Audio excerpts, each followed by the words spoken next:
এইটো হৈছে সাফা পাহাৰ ইয়াৰ পৰা চাই ষ্টাৰ্ট হ'ব কক বিসমিল্লাহিৰ ৰহমানিৰ ৰহিম ইন্না সফা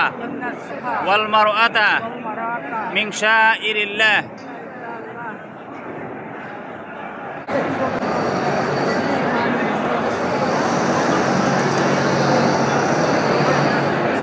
এই গ্ৰীণ লাইটৰ ইয়াতে পুৰুষসকলে দৌৰিব লাগে আৰু দোয়া পঢ়িব লাগে ৰব্বিক ফিৰ ৱাৰহাম আন্নাকা আনতাল আ'জ্জুল আকৰাম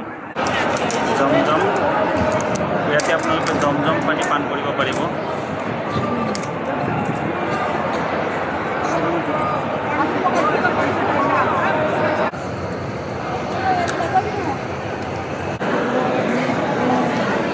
এইটো হৈছে মাৰৱা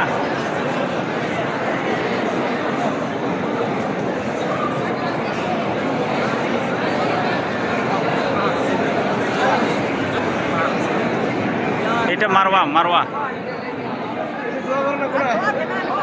সাফাৰ পৰা মাৰওয়া আহিলো এক পাক হৈ গল এতিয়া মাৰওয়াৰ পৰা আকৌ সাফা যাম 2 পাক হ'ব এনেকৈ 7 পাক অর্থাৎ অরিজিনালি 3.5 পাক তেতিয়াহলে আমাৰ চাই কমপ্লিট হৈ যাব ইনশাআল্লাহ